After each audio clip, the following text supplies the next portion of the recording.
Hello प्यारे बच्चों, जैसे मैंने आप लोगों को बताया था पिछले वीडियो में कि मैं आप लोगों को हिंदी, संस्कृत या फिर इंग्लिश पढ़ाने का कार्य करूँगा।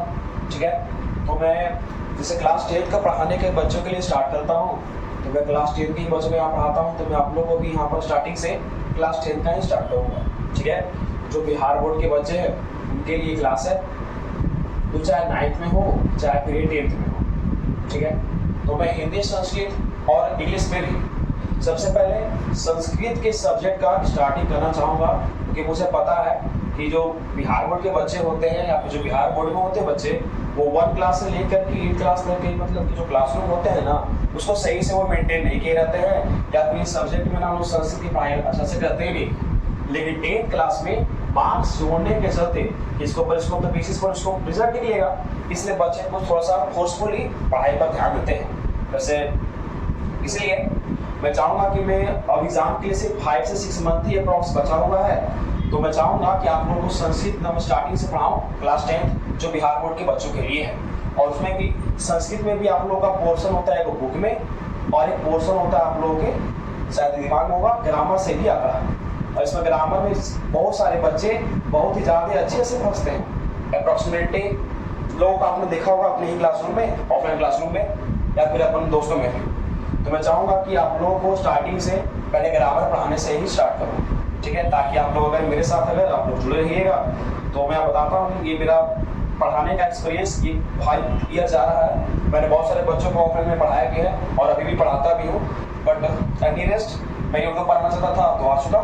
तो उसके लिए मैं 5 ईयर का जो एक्सपीरियंस है मेरा आप लोगों के साथ शेयर करूँगा, और आप लोगों को अच्छी मतलब कंटेंट भी पढ़ाऊँगा जो एकदम सीधे एग्जाम में टकरे। आप लोग को मैं संस्कृत में PhD करने के लिए मैं नहीं कहूँगा, या फिर नहीं कि मैं करवाऊँगा खुद, क्योंकि मैंने खुद भी PhD नहीं कर रखी, मैं खुद एक स्टूडेंट को भी ग्रेजुएशन का। तो मैं आप लोगों को ग्रामर पोर्शन का स्टार्टिंग से करवाता हूँ एकदम 0 लेवल से एकदम हाई लेवल तक, उसके बाद फिर मैं आप लोगों को संस्कृत ग्रामर से जो बुक हो गया वो भी पढ़ाने का कार्य करूँगा। तो अगर आप मेरे साथ जुड़े हुए रहते हैं तो अप्रॉक्स 5 से 10 घंटा भी आप मेरा क्लास अगर मेंटेन करते हैं, तो आप अपने आप में ये प्रूफ जरूर देखोगे कि आपको जो पहले वो बातें समझ में नहीं आती थी संस्कृत ग्रामर में, वो बातें आपको समझ में आने लगेगी और आप संस्कृत के बुक में भी कुछ अच्छा कर पाओगे। सो हम लोग आज से क्लास 10 के बच्चों के लिए बिहार बोर्ड के लिए एकदम शुरू से आज से मेंटेन करके आप लोगों में ग्रामर पढ़ाने का कार्य करूँगा। ठीक है, तो आप लोग मेरे साथ जुड़ रहिएगा। तो चलिए बच्चों, मैं आप लोगों को स्टार्टिंग से मतलब कि बिहार बोर्ड का यानी कि BSEB का जो संस्कृत ग्रामर का जो सिलेबस होता है, उसमें क्या क्या पोर्शन से आपको क्या क्या पूछ जाते हैं उसके बारे में थोड़ा सा मैं इंट्रो आप लोगों को करवाता हूँ। ठीक है, आप लोग का सबसे फर्स्ट चैप्टर की अगर बात करें, इसमें सबसे महत्वपूर्ण चैप्टर का नाम है, इसका नाम है अनुवाद। यानी कि बहुत सारे बच्चे क्या करते हैं कि हिंदी से संस्कृत में उसको अनुवाद करने के लिए फंसते हैं। तो सबसे ज़्यादा मतलब कि लंबा प्रोसेस अगर इसमें पढ़ाने का ही कार्य होगा तो इसी में होगा, और इसको समझने के बाद ही आप सभी किसी और पोर्शन को समझने का कार्य कर पाएंगे, क्योंकि इसको से ऑब्जेक्टिव भी आते हैं और सब्जेक्टिव भी मतलब कि आगे करते हैं, जिसको से आप लोग इसके ही हेल्प से आप लोग गद्यांश सॉल्व कर पाओगे, या फिर आप पत्र लिख पाओगे, या फिर अनुच्छेद लिख पाओगे। अगर मैं सही से अगर बात करूं, अप्रॉक्सीमेटली अगर सही से बात करूं मैं, तो अप्रॉक्स पूरा संस्कृत बुक का 100 में से 35 to 40 का पूरा भाग ये अकेले अनुवाद नाम का चैप्टर उठाता है। ठीक है, उसके बाद आपको इसी में जस्ट इसका सेकेंड चैप्टर पढ़ना आप लोगों को पढ़ते हैं, और बस थर्ड चैप्टर से पढ़ना है शब्द रूप के बारे में, और एक में पढ़ना है धातु रूप के बारे में, जिसके बारे में आपको जानकारी ये वाला चैप्टर इसी में कंप्लीट हो जाएगा, कंप्लीट इसी में आपको कर दिया जाएगा। मैं पढ़ाते मैं ऐसे बातों को समझाऊंगा कि सारे बातें इसी में सबमिट हो जाएंगे, और ये सीखने के बाद, ये पोर्शन सीखने के बाद, ये पोर्शन सीखने के बाद आप लोग का ये वाला पोर्शन मात्र 1 से 2 दिन में कंप्लीट हो जाएंगे। इसका आप लोगों को नोट्स बाद में प्रोवाइड भी करवाई जाएगी जब भी लोगों का क्लास चलेगा तो। ठीक है, बाकी ये पोर्शन है, इसको से अप्रॉक्स 8 to 10 मार्क्स के क्वेश्चंस आते हैं, वो भी ऑब्जेक्टिव फॉर्म में। अब इससे भी कुछ अनुवाद बनते हैं जो आप लोगों को जब मैं पढ़ाऊंगा तो दिखाने का काम आप लोग देखिएगा। ठीक है, तो मैं आज से आप लोग का सबसे इसका लंबा चैप्टर, इसका नाम है अनुवाद, वो पढ़ाने के लिए स्टार्ट करता हूँ एकदम शुरू से, इसलिए आप लोग उसको ध्यान से देखने का कार्य कीजिएगा। ओके,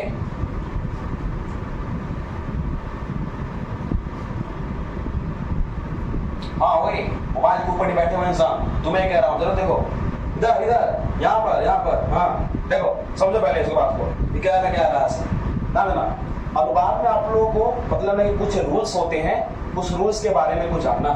ठीक है। इसी रूल्स के अंतर्गत कुछ सूत्र होते हैं, उसके बारे में जानना है। यानी कि मैं बात करूं तो आप लोगों को अनुपात चैप्टर में 1 से लेकर के 2, 3, 4 बस नहीं 5, 6, 7 इतना तक टोटल आप लोगों को रूल्स पढ़ने हैं। इसमें से आपको फर्स्ट हो गया रूल, सेकंड रूल हो गया, थर्ड रूल हो गया।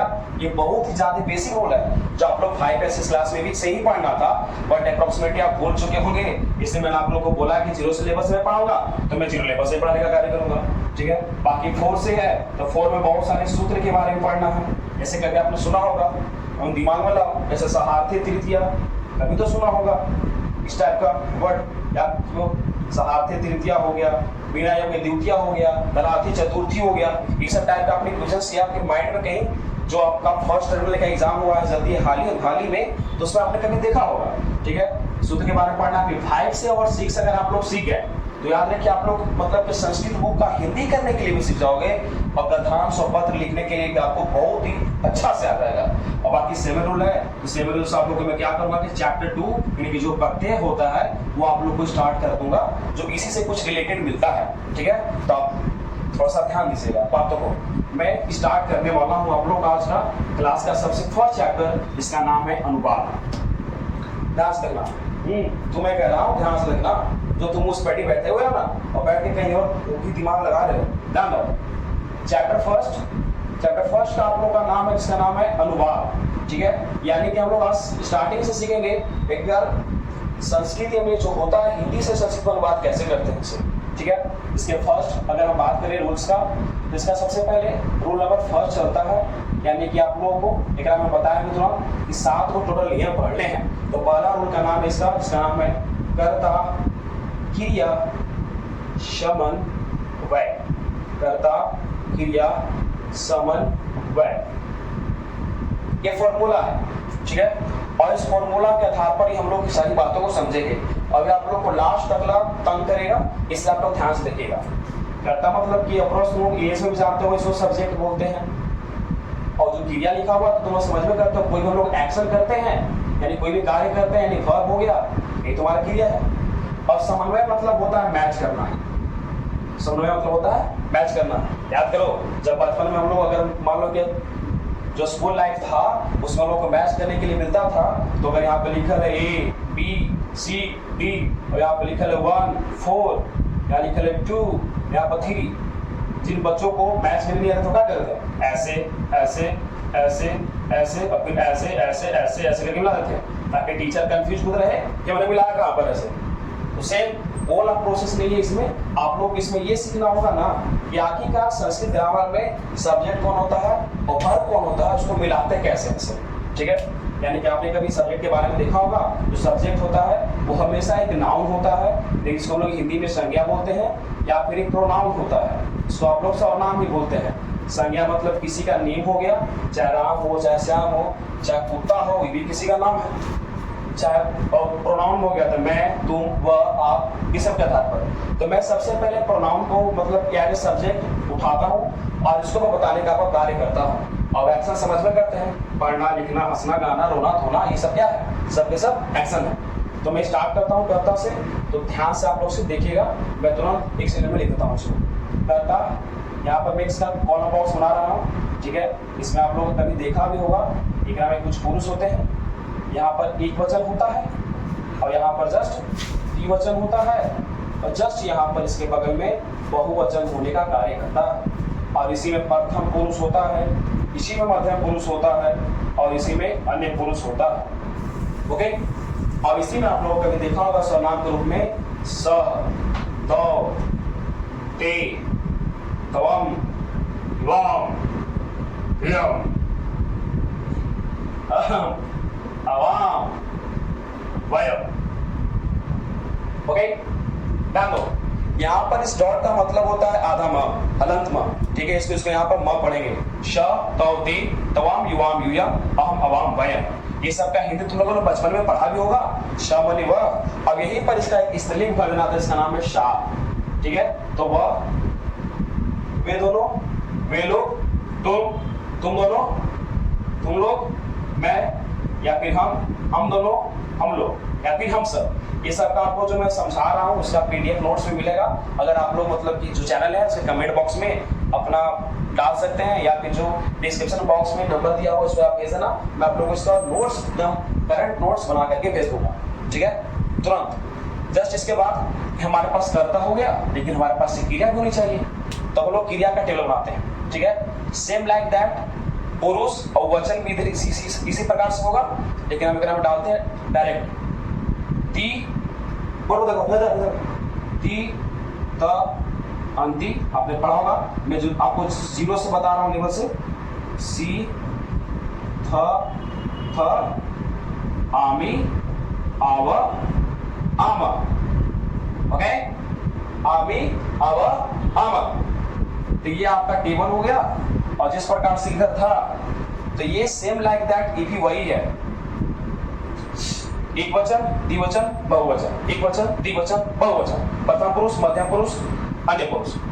एंड अब हम लोग काम करते हैं कि हमारे पास तो सर कर्ता हो गया और क्रिया तो हो ही गया, तो अब इसको समन्वय कैसे करेंगे, यानी कि जो भी मैंने बताया ना आप लोगों को कि मैच कैसे करेंगे, तो उस मैच वाला को हरकत को हम लोग देखते हैं, ठीक है। थोड़ा सा ध्यान देना, आप लोगों से अगर हिंदी पता हो कि तम माने तुम होता है, इसका मतलब हम होता है, या फिर मैं होता है, इसका मतलब वह होता है। अब इसी का ये रूप पैटर्न चलता है, तो वह वे दोनों वे लोग, तुम दोनों तुम लोग, हम दोनों हम लोग। अब इसी का एक क्रिया का रूप है, ठीक है। ये सब कहाँ से आए आप लोगों को आगे चल करके धातु रूप का जब चैप्टर पढ़ाए जाएंगे, मैं आप लोगों को खुद उसके बारे में डिस्कशन करूंगा। ये सबसे फर्स्ट ध्यान देना।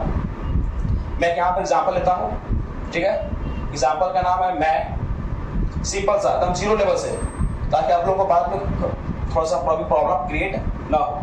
खाता हूँ, हाँ यार खाता तो हूँ मैं बहुत, देखो मैं खाता हूँ, ध्यान से मैं खाता हूँ। तो यहाँ पर जो मैं लिखा हुआ है, आप लोगों ने शायद अगर पढ़ा हुआ है इस ग्रामर भी, तो हम लोग इसको सब्जेक्ट बोलते हैं, सब्जेक्ट यानी कि कर्ता। और खाता हूँ अपने आप में एक एक्शन है, तो ये क्रिया होगा। तो क्या हमको सब्जेक्ट और वर्ब मिल गया ना, कर्ता और क्रिया मिल गया कि नहीं मिल गया? और जब मिल गया तो हम यही दोनों को मिलाने का काम करेंगे। कहने का मतलब है कि अगर कर्ता एक वचन होगा तो क्रिया भी एक वचन, अगर कर्ता पुल्लिंग होगा तो क्रिया भी पुल्लिंग, अगर ये पागल होगा तो ये भी पागल।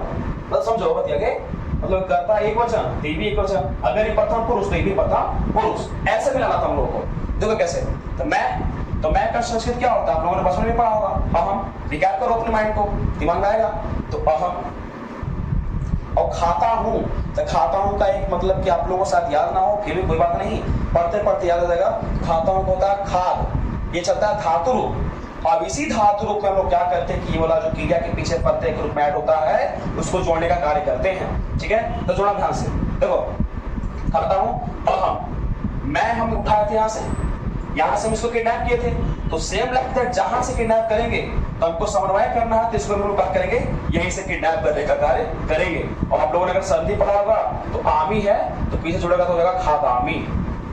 बस your answer is completed and 100% your answer is be completed and correct. So आप इस बात पर ध्यान दीजिएगा कि सबसे फर्स्ट रूल यही था कि आपको इधर से इधर वाली को मिला देना है, सिंपल, और कुछ नहीं। तो कौन आपको देख लो, अगर कोई स्क्रीनशॉट लेना चाहता है तो ले लो, मैं थोड़ा सा हट जाता हूँ। किसी को लेना है स्क्रीनशॉट जल्दी ले लो, नहीं तो फिर मैं बाद में अगर मैसेज करते हो आप लोग तो मैं आप लोगों को पीडीएफ में नोट्स पहुंचा दूंगा, जो डिस्क्रिप्शन बॉक्स में नंबर भी दिया हुआ है।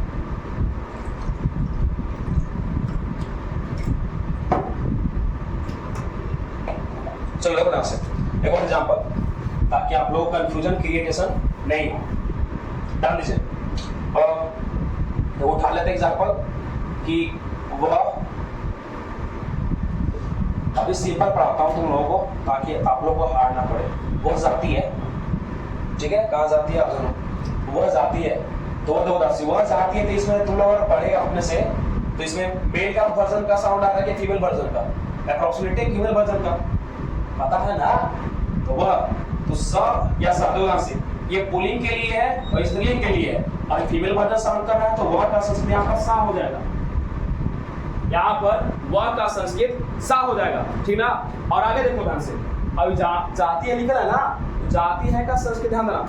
हम बताए पहले कि जाती है का संस्कृत पर ध्यान हमको नहीं देना है, ठीक है। जाती है कि संस्कृत पर ध्यान नहीं देना है, शायद मैं ऑफ हो गया।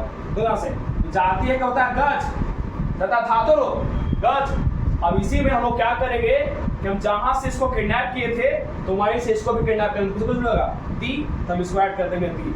Your answer is be completed.